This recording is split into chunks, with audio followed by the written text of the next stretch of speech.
Hi again then guys, and welcome to another Beards and Bikes road test review. And some of you will probably recall that a couple of months ago on the channel I reviewed a pair of electric motorcycles, both naked bikes, the Zero SRF and the Energica EVA SS9. And if you haven't checked out those reviews, click the link down below and you can see those. Now though, we are reviewing another Zero, of course another electric bike, the SRS, the very eye-catching, newest major model in their range. Now this bike is currently available for purchase, and for the sake of simplicity I'm using the official spiel from Zero's own website if you want to double check the specs and all the kind of blurb that I'm going to be talking about. And of course that means I will be talking about the prices in dollars.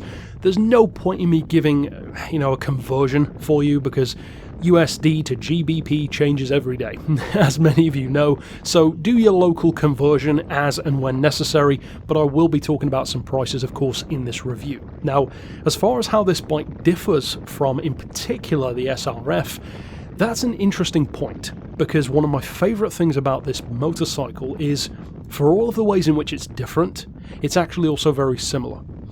It's different in terms of the looks, the ride feel, the practicality, and the overall appeal. It's the same in terms of the experience that Zero has with making electric bikes. It has a similar underlying platform, all of the great performance that that bike has, despite the fact that the SRF is smaller and lighter. So in other words, that means that this is a better performance machine if you think of it that way. And just across the board, it means that if you are, for example, an existing Zero fan, you have nothing to be concerned about if you're thinking about this bike as an upgrade. It gives you everything that the SRF can do and then some. But let's talk about specifics. First of all, the spec. Of course, the battery and the charger has multiple options. It's not like a traditional bike, a sport bike for instance, where you choose what suspension and brakes and livery you want. On this occasion, the optional extras tend to be stuff like charge time related, battery size related, even stuff like the colour of the bike is pretty simple. There are two to choose from, blue or grey. They keep it simple. It looks good in both, but blue is definitely my favourite of the two. If you're gonna have a futuristic looking bike like this one is, you may as well show off on it rather than having it in grey in my opinion. And speaking of those looks, it kind of reminds me in particular of two other bikes, the Triumph Sprint ST and especially the Aprilia Futura. Two bikes which are pretty widely loved actually when it comes to design, and this one I think is in good company. But of course, being electric, it's also much more unique. Now, as I said, the motor and the battery platform, even the charging platform, is very similar to what you can expect from the SRF. 110 horsepower, 140 pound-feet of torque, which puts the vast majority of sport bikes even to shame, of course. Direct drive, never change gear, relentless acceleration, as you'll see a number of times in this footage. Top speed, just like the other one, is limited to 125 miles an hour, 0 to 60. Same, about 3 seconds, which is fantastic for a bike like this. And although of course you've always got the issue as a potential rider of what's the range going to be like, how heavy is the battery pack? Well, to speak to the weight first of all, I can tell you from experience of 3 primary electric bikes that I've ridden so far, with more planned in future at the English Electric Motor Company, which are always a pleasure to work with, this bike does not feel anywhere near as heavy as it is, and incidentally it's also not as heavy as you would assume it would be. According to its specs on the Zero website, it weighs in at 505 pounds in its standard form, 516 in the premium form, and we'll discuss why in just a second. In UK terms, that's 229 kilos on the standard, 234 on the premium. So is it heavy? Yes, but actually not really. For an electric bike, that's pretty good. That's only about 8 or 9 kilos more than, for instance, a Suzuki Hayabusa, which is pretty beefy for a non-electric bike. That isn't carrying around some big battery pack, so for this to be a similar weight, I actually think is pretty impressive, especially given that this is physically larger than the SRF is. Now the carry capacity is also very impressive. Standard can carry 225 kilos, just under 500 pounds, and the premium a little bit less at 220 kilos, which is just over 480 pounds. So in practical terms, the bike itself weighs about 230 kilos, just above, just below, depending on the model. But it can also carry 2 people my size. In other words, 2 6'3", 250 pound people. I think that's pretty impressive for a tourer. And for normal sized people, that's probably you, plus a friend or acquaintance or relative or partner, and quite a lot of luggage as well. Again, perfect for a tourer. Now, in terms of being a tourer rather than a naked commuter, city bike, sport bike, what kind of difference does that make to the riding style? Well, the handlebars are higher, the seat is larger, of course you have the windshield, which makes a huge difference to the wind shear, and according to Zero themselves, if you duck down on the highway, it actually gives you a 13% improvement in efficiency, which is a nice bonus.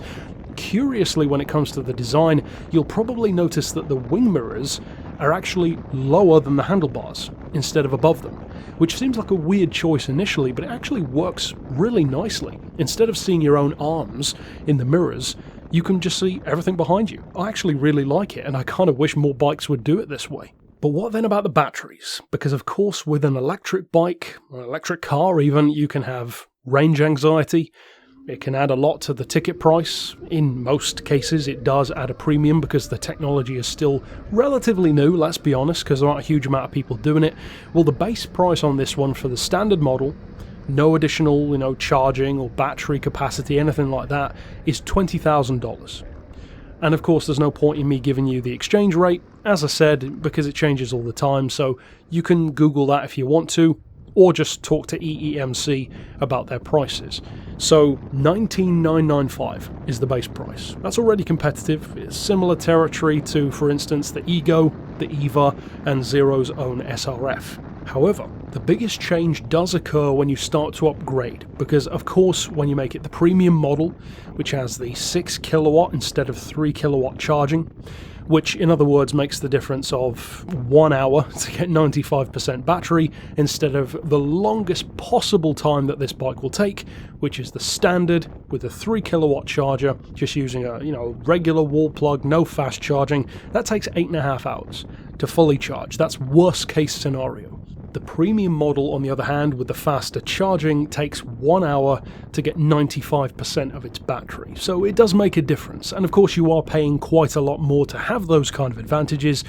But again, it all depends on what you want from the bike, the kind of distances you need to be doing, because if it's just a weekend toy that you're not doing a huge amount of miles on, well, you could say, I don't really need that. If you're using it every day as a commuter, for instance, well then it's probably more essential for you. And speaking to the range, just before we get to the additional price of what all this will cost you, the range is up around 200 miles with that additional sized battery. So that's decent. Of course, in real life it will vary. You put your foot down and start going extreme on it, it's going to drop pretty fast, as it would with any electric vehicle, but that is the kind of range you can be expecting. Anywhere between 160 miles of city riding up to a maximum of 200 miles of highway with that additional tank. So what difference does that make to the price? As I said, base price is $19,995.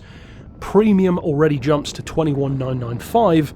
If you add the faster charging and the additional size battery, you are looking at the highest possible price with all of the extras applied of $27,000. And it's at this point that I would say it really depends on what kind of enthusiast you are. And I think there are two main types really. There's somebody who wants to be a pioneer of newer technology. That's the kind of person who will be looking to actually buy an electric bike now, such as an SRF, Ego, EVA, this one, whatever the case may be. Those people don't mind necessarily paying a premium because they enjoy riding tomorrow. In effect, it is tomorrow's technology, and even though it's far from perfected, it's certainly accelerating fast. You will always pay more for that. It's not just electric bikes. An electric car, a new type of phone, any type of forward-thinking technology that isn't being done by big brands already is always going to cost more. So that's no surprise.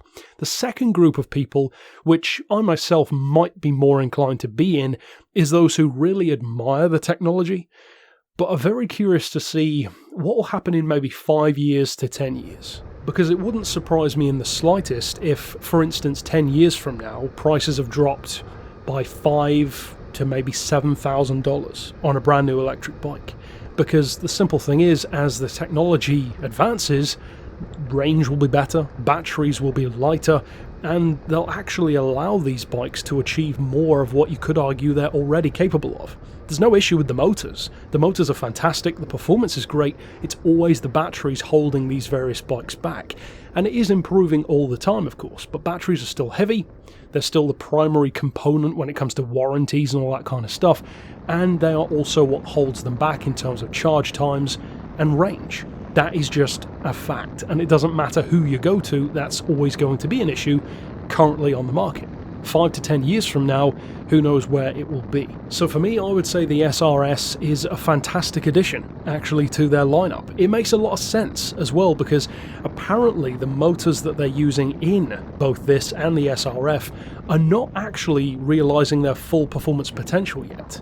They're not built to.